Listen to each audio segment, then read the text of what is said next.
Does money control the policies of our government?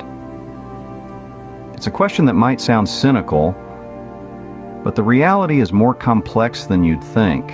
Welcome to the world of lobbying, a legally sanctioned practice where businesses, organizations, and influential individuals use their resources to sway government policy and lawmaking. Imagine the government as a giant ship and lobbyists as the currents pushing it this way or that. Large corporations, armed with vast financial resources, often steer the ship's course. From big pharma to big oil and big tech, these entities use their power of the purse to influence decisions at the highest levels of government. Lobbying is not inherently evil. It can help to spotlight crucial issues and bring about positive change. However, when it is dominated by a few powerful players, it risks skewing policymaking towards their interests, often at the expense of the wider public. Now, let's delve into some specific examples of how this monetary influence plays out. Consider the pharmaceutical industry, commonly known as Big Pharma. This sector wields considerable influence over healthcare policies, often to the detriment of the general public. Let's dig into some specifics. Take the case of the importation of cheaper drugs from other countries. In an ideal world, you'd think it would be a no-brainer. Cheaper drugs mean more people can afford their medications, right? But Big Pharma has consistently blocked such measures, citing concerns over safety and quality control while conveniently protecting its profit margins. Then there's the issue of the government negotiating drug prices. Many countries do this, using their collective bargaining power to get better deals. But in some places, Big Pharma has successfully lobbied against such practices, arguing that it stifles innovation and development of new drugs. So Big Pharma uses its financial power to shape policies in its favor. But what about other industries? Now let's turn our attention to the oil industry. The oil industry, often referred to as Big Oil, holds a massive amount of sway when it comes to influencing environmental policies.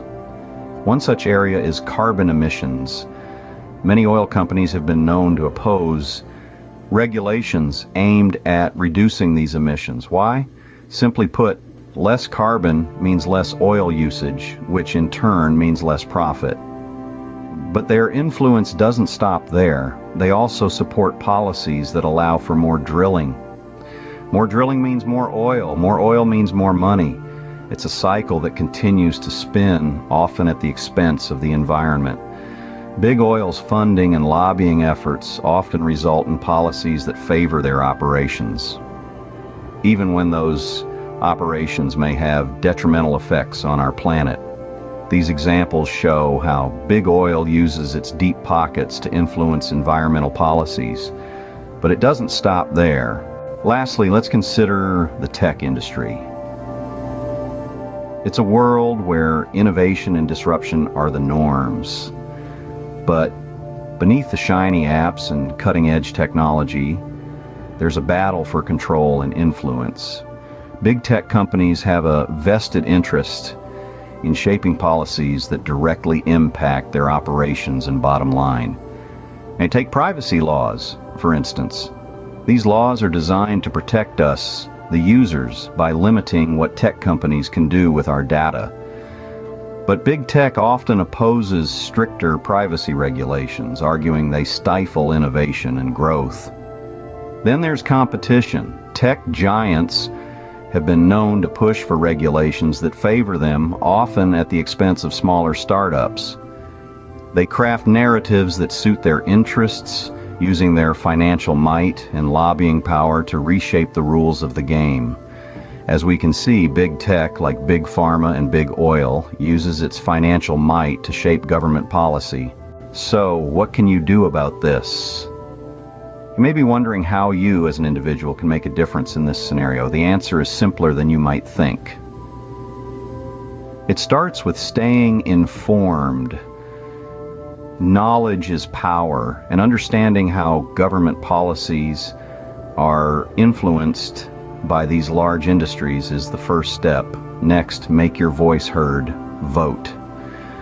Your vote is your voice, your chance to support policies and politicians that value public interest over corporate interests. But don't stop there. Get involved in your community. Advocate for change. Encourage those around you to do the same. And remember, it's not just about choosing the right leaders. It's about holding them accountable, ensuring they prioritize us, the people, over the interests of big pharma, big oil, and big tech. Remember, your knowledge and your voice can make a difference. Stay informed, get involved, and let's ensure our government serves us, not just the highest bidder.